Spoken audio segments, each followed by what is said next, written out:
the Bunnyman. And I'm Crazy Susie. And we are in the Eyes of Terror. And we are finishing up our Dead Guys from America's Past. Why did I say it like that? I don't know. The Master.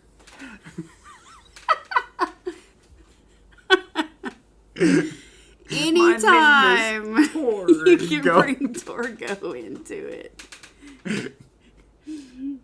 Sorry. You started it, and I'm just like, that's where my mind went to. Torgo. You kind of sounded like a southern Torgo. I don't know what the heck that was. I've been in the South too long. I have an excuse. I was born here. I don't know what yours is. I'm married to you, and I live in the South. It's my fault. Yeah. It's my fault. You hear the accent every day. Between you and our daughter, yeah. You hear the accent every day. Even the dog is southern. Yeah. We got problems. Okay. Instead of doing the Washingtonians, we're going to do... Because it was really short. And 2001 Maniacs, because why not? And this is 2006. This is the remake. Because why not? Why not? Of 2000 Maniacs. So this film is rated R. It is 1 hour and 27 minutes long. It is a comedy horror. And IMDb gives it a whopping score of 5.4 out of 10. We possess a digital copy of this, but you can also find it on Tubby TV. Tubby TV, where the majority of movies that we watch is on there. And it's free, so... Yep, it is free. And we are not sponsored by Tubby TV, but if you are Tubby TV, hey, why don't you just drop us something? Yep, we let everybody know how great Tubby TV is. And the director of this film is Tim Sullivan. The writers are Chris Coben and Tim Sullivan. Robert Englund plays Mayor Buckman in this film. Yes, Freddy Krueger is in this film. But not playing Freddy Krueger. So don't... He's not playing Freddy Krueger, no. But the guy you know as Freddy Krueger, Robert Englund, is in this film. And Lynn Shaye is Granny Boone. Granny Boone. Yes, I know. Giuseppe Andrews plays Harper Alexander. Gillespie plays Andrew Lee. Maria Malcolm plays Joey. And Dylan Edrington plays Nelson. Matthew Carey plays Corey. Peter Stormare plays Professor Ackerman. That guy shows up in almost in every other movie we do. Have you noticed that? Peter Stormare is in a lot of movies we do. Gina Hecken, I don't know, plays Kate. Brian Gross plays Ricky. And the rest you can find on IMDb because ain't nobody got time for that. And the estimated budget for this film is $3 million. What we could do with that money. Anyway, the storyline is... A car that we just... What? Buy a certain really, really expensive car. Sure. The storyline is 8 college students traveling to Florida for spring break stumble into a remote town in Georgia where they are set upon by the residents who are out to avenge their deaths by Union troops over 1 million years earlier. 1 million? 100, sorry. The Civil War was in the past, but I did not know that they were using dinosaurs. By Union troops over 100 years earlier during the Civil War. Yeah. 1 million years. 1 million, $1 trillion. $1 trillion. The Got South problems. will rise again. The South will rise again.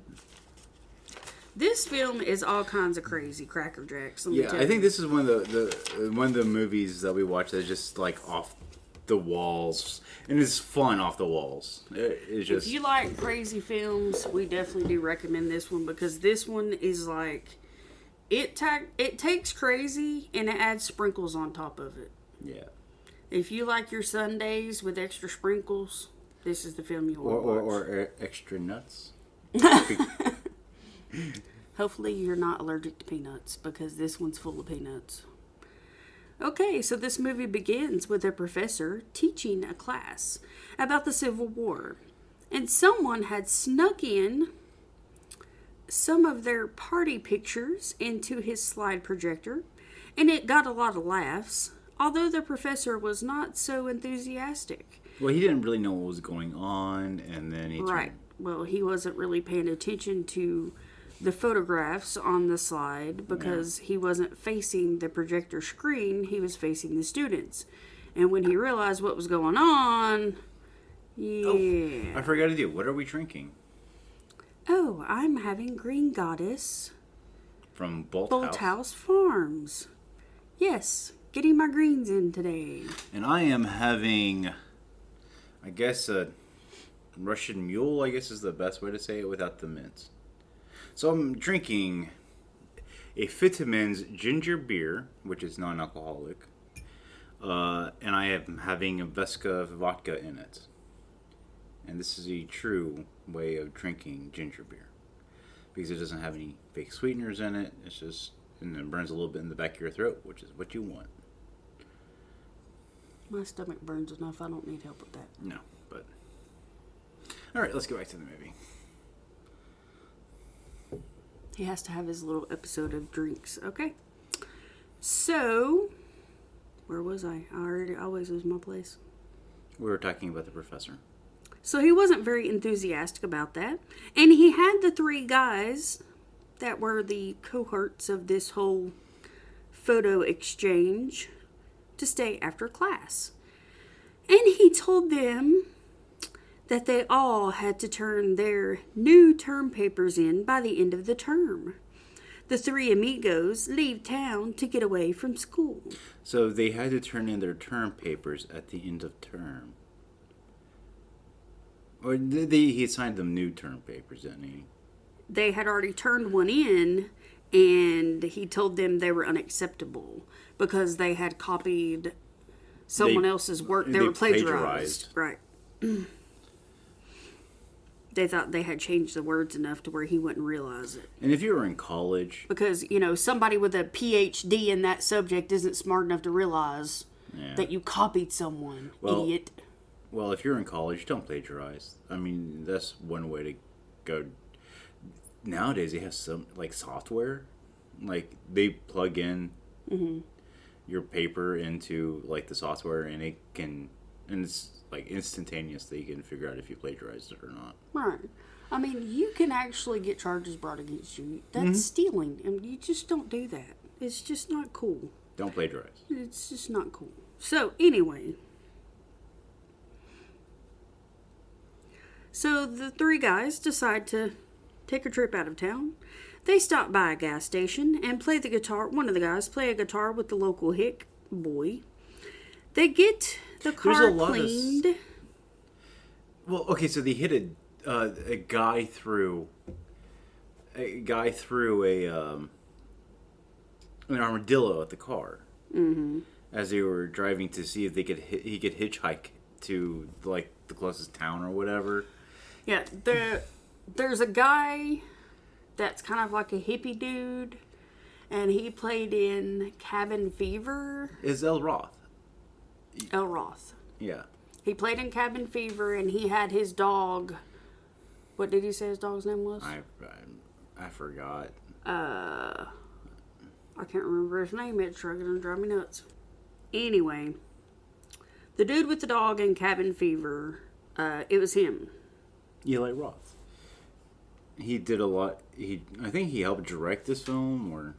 It didn't show him on the credits. Yeah, it was a hidden credit. Do you have to know what the dog's name is? It irritates me. Well, I get it, but... So anyway, he's the one, Eli Roth, the character that he played in Cabin Fever, is the same character that's standing on the side of the road, just randomly throwing roadkill on people's cars. Yeah, so I mean, and a blue blood all over it. Right. all over the windshield and the front of the car and everything. So that's why they had to stop at this gas station. I'm not sure if that's how they just moved the plot of the movie along, or... Yeah, I mean, they were just going sort of like on this back road. No, it wasn't a back road. It was just a main highway. No, it was like a highway, but it was like a... But they did that, so they had to stop at the gas station. Yeah. So, because it was the only gas station for miles. Mm-hmm. So they did that, so there was no... They had to. Yeah.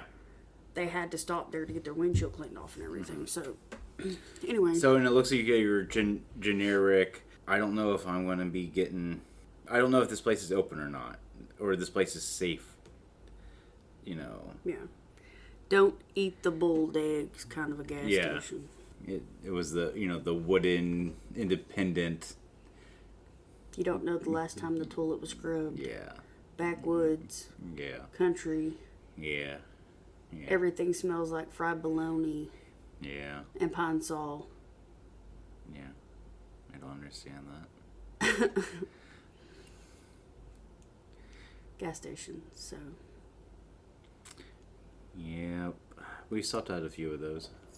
Yeah, we used to live right down the road from one, and I hated going in there because just the smell of the pine sol with the grease was nauseating. Remember that one that when we stopped into like South Carolina? Oh yeah, I was like, this place is creepy. Yeah. So that was this. So there's a lot of celebrity cameos in this movie, and there's a guy cleaning the windshield, and it was Travis Tripp. Travis Tripp was the gas attendant, I guess. Yeah. He was extra creepy in this film. Yeah. He's not a pretty man. He was extra creepy in this film. Okay, so they play the guitar with one of them plays the guitar with the boy. The car is cleaned by the gas station attendant, who is Travis Tritt, the country singer. They are headed to Daytona Beach. One of the guys has a brother who has a beach house. Oh, yeah. On the beach. Really? A beach house on the beach? I was going to go for the beach house in the woods, but that was already taken. Who knew they had beach houses on the beach? And these other people pull up in the gas station, and it's a guy with two girls. Oh. And one of the girls asked for Anderson's number. Not only are they girls, they're hot girls, college girls. It's so creepy. So he puts it on her stomach. Yeah. She doesn't have paper. So the station attendant asks as they drive away, and he laughs as they drive away and says they will be pushing up daisies by midnight. Nelson was driving and takes a detour as they all fall asleep. They wake up and he's having a nightmare. He dreams that the gas station attendant kills him. They drive into Pleasant Valley. It looks abandoned. They're welcomed by a huge crowd. The mayor tells them they're just in time. Was that too much? No. These people are all excited to see them. And they say, you're just in time for the Guts and Glory Jubilee. I hate that I can sound that way. And the group of the boys seen at the station... I'm sorry, the boy with the group of girls seen at the station, they come as well. And then there was a couple that showed up. There was a couple that shows up on a bike. There's a guy and a girl. And the mayor, he's not very progressive. So he calls the guy I don't really know how to say this. He was African American, and The girl was Chinese. She was Asian. She was Asian, right? And they were motorcyclists. They were on a motorcycle, and the mayor says, "Well, what are you waiting for, Granny? What are you waiting for? Granny has rooms for you all at the hotel, so everyone get settled in. She is expecting you. Go get ready. Dinner is promptly at 7. The mayor talks to his boys because he is very unhappy about some of the people they allowed in Pleasant Valley. Yeah, mostly the biker couple. Harper goes to the room of the girls, and Kat goes with him.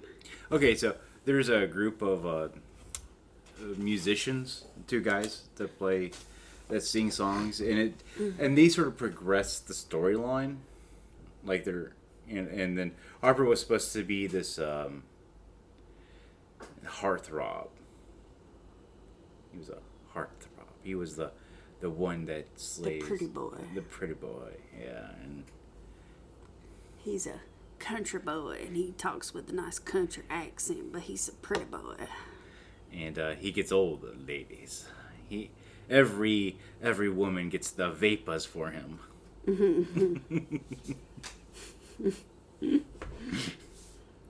So Harper goes to the room with the girls and the one boy, and the girl Kat goes off with Harper.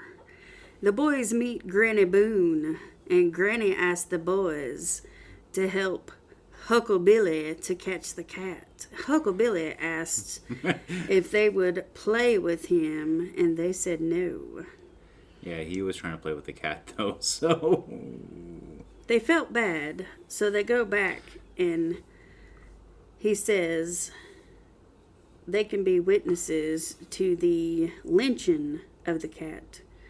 So they say, what would his mama think? And he said his mama would give him a silver dollar for every broke-neck kitty he brought home. They're a lovely family. Lovely. Harper and Kat get kinky in the barn. She wants to get intimate with him, so he blindfolds her and ties every limb to a horse. So we get our first kill, which is I like to call Love Will Tear You Apart. She's not dead yet. Well. And he ties every limb to a horse, and had each man ride his horse in a different direction. What I like is, once he gets her tied up, he unblindfolds her. And she's like, oh, Harper, baby, this is a little too kinky. And he's like, oh, no, cat, kitty, my pussycat, I don't think this is kinky enough. And he stands there as she's ripped apart and her blood is slung on him. Yeah. So, like I said, I personally give this kill a 4 out of 5. I mean, because it sets the mood for... I would give it a little more than that, just because of the next scene. So that night, everyone sat at the table for supper.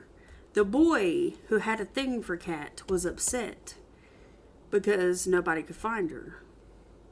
And as he ate the meat on his plate, you could see, as he's chewing it, the tattoo that was on her buttocks was on the skin of the meat that he was eating. Yeah, it was a unicorn. That's why Harper used the horses. But they all enjoyed a nice, lovely dinner of kitty that night. Rufus volunteers to take out the sissy boy, as they call it. They arm wrestle. Yeah. Yes, they arm wrestle. And the sissy boy wins. So he says Rufus has to be the catcher. Everyone goes to their rooms, and everyone has company except for Nelson, who humps his pillow. But yeah, this is such an awkward scene. yes, The milk lady comes to his room. She brings in a big glass jug and she says it's full of moonshine and asks him... I don't think she said anything was in it. She just said, just suck on it.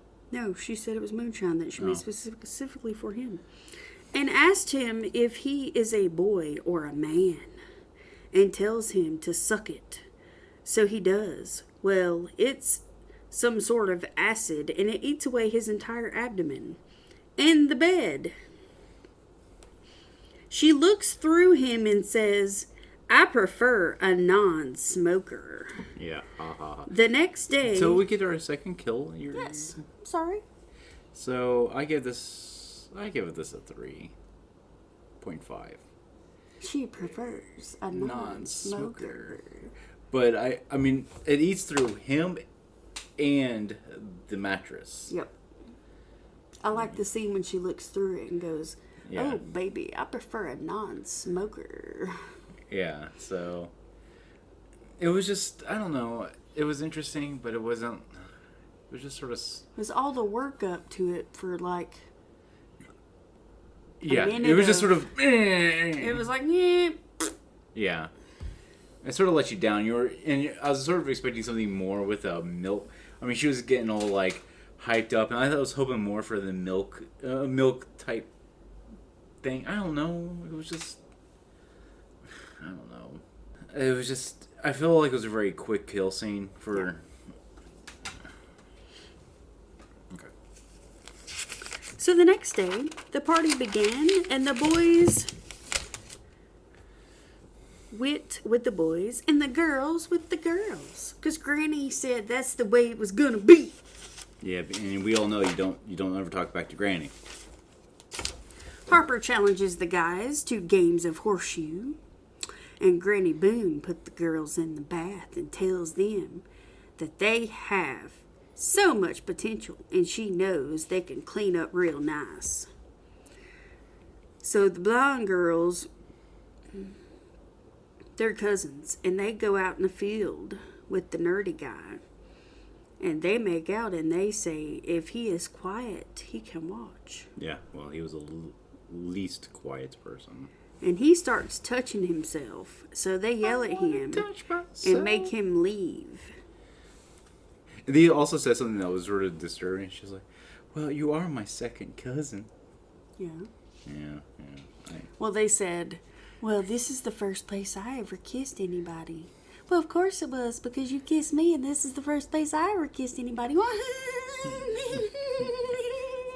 else would I kiss? You're my first... No, it was my first cousin. Or something like that. Who else would I kiss but my first cousin? It was very strange. It was just awkward, and he was just like, oh, ooh, I mean, he was just really weird. The whole thing was just strange. Anyway. Okay, moving on. The boys playing horseshoe throw the pointed shoes at heads on a spike. Because there weren't your typical horseshoes. They were more sharp-pointed objects. And they were horseshoe-ish shaped, but pointed. Very sharply pointed. Yeah, and they were being thrown at heads on a spike. Well, they were being thrown at something, so they didn't know it was heads. I mean... You could tell they were heads, but you couldn't see the faces. Yeah. And Harper was going on about how horseshoes originated from military things and that it was a true sign of a man and whatever. So the boys played horseshoes. The girls get all dressed up in new Southern Belle outfits.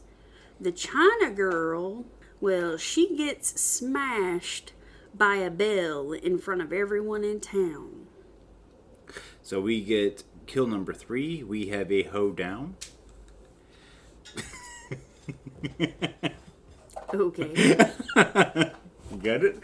Because they were learning how to do square dancing. Mm-hmm. And well, what would you give that since they smashed her with a bell? I still give it like a 3.5. Yeah, it wasn't that fabulous. Actually, I give it a 3. I didn't give it a 0.5, but I'm sort of like on like... I don't know if I'd give it more than a 2, but okay. Okay, so you give it a 2?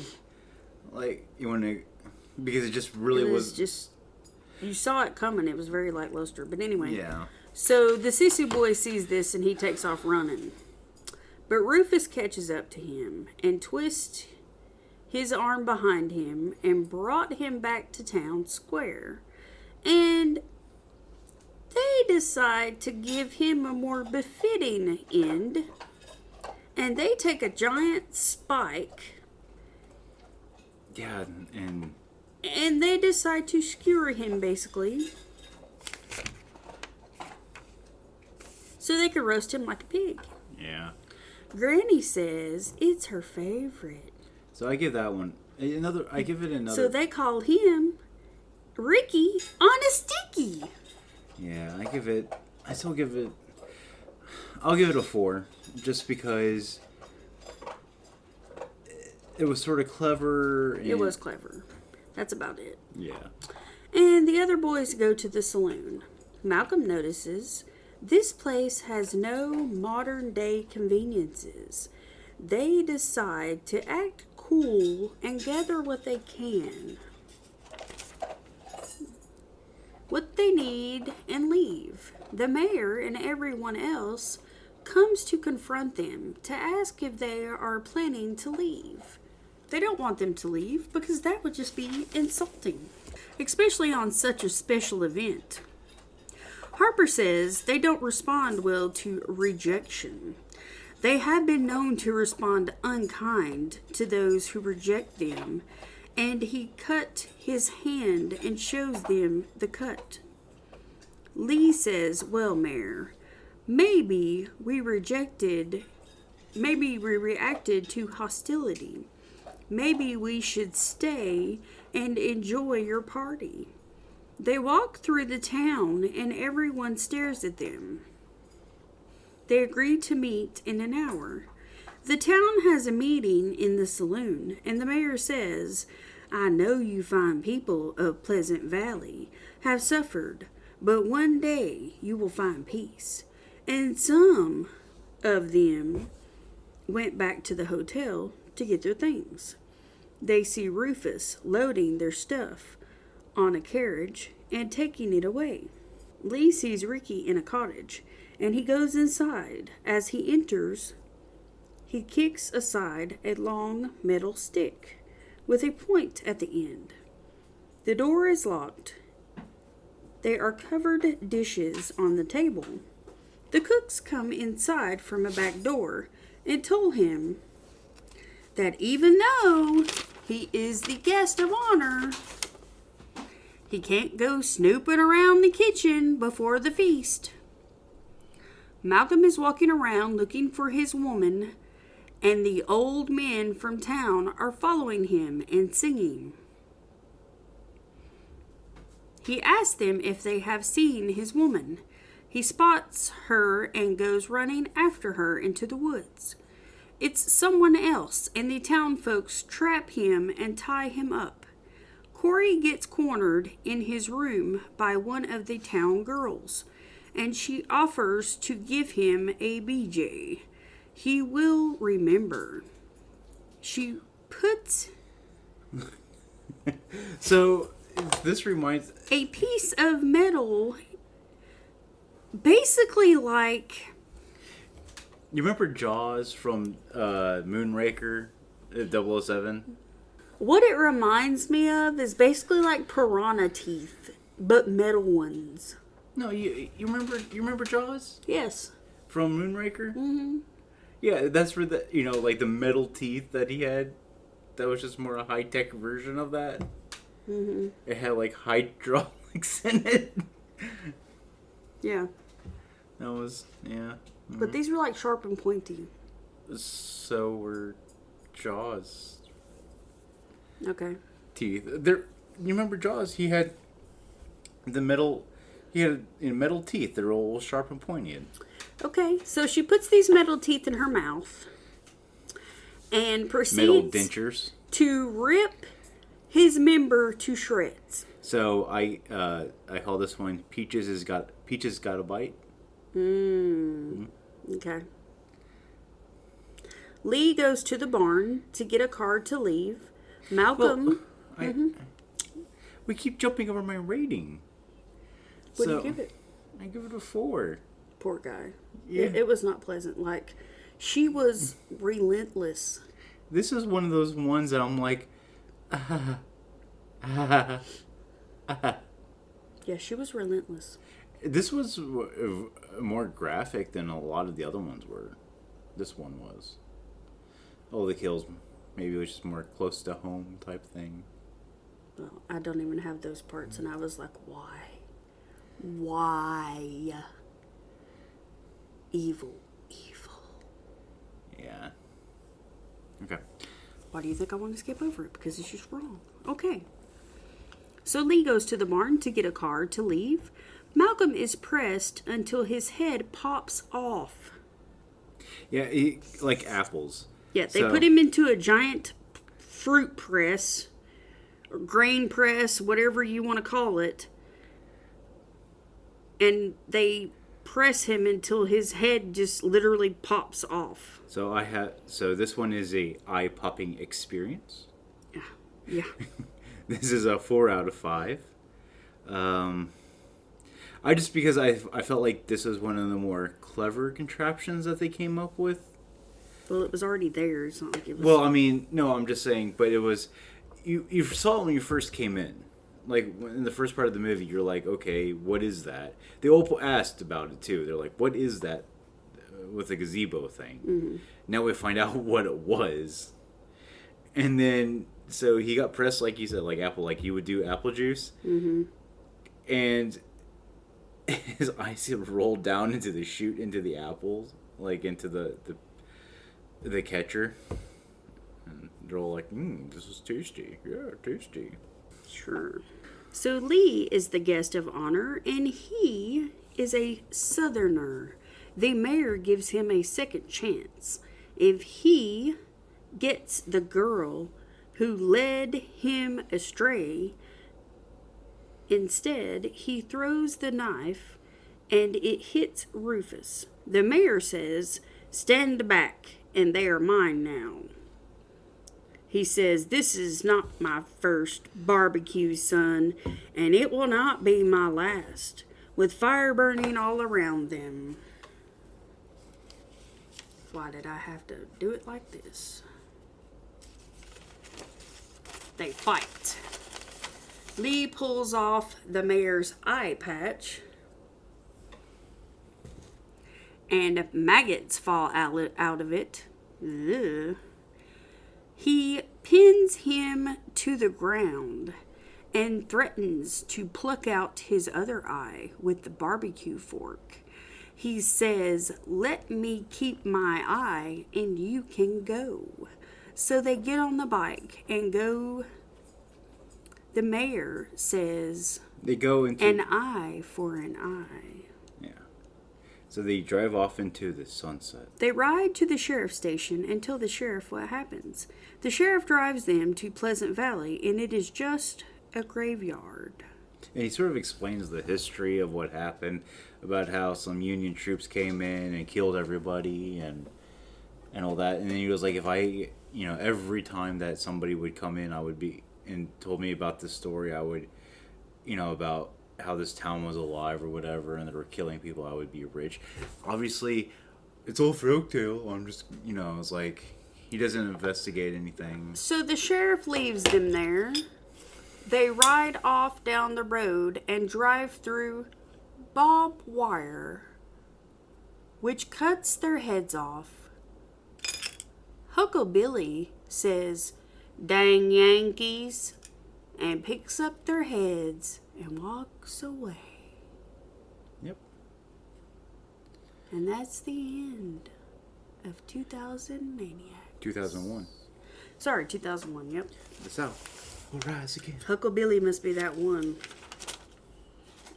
Yeah. So, what do you give it a rating as? I give it a solid 4. I give it 4.5. I really enjoyed this movie. It's so completely ridiculous, but it's so hilarious. Yes. And I think this, to be honest, is superior to the first one, which is weird to say. Because this is a remake. The first one is a 2000 Maniacs, and we've actually watched it, and you didn't like it. Okay. I don't remember if you watched it or not. If you remember watching it. It was done in the 60s. It's our Herbert Gordon Lewis film, the guy who did Blood Feast. Mm-hmm. And there's only like one song, and it keeps repeating throughout the entire movie, The South Will Rise Again. Mm-hmm. And it really just, that gets rating. But this one, Robert Englund plays a fun mayor, mm-hmm. and the killings are everything I expected. Just absurd. It's really, I feel like it's funny in a lot of bits.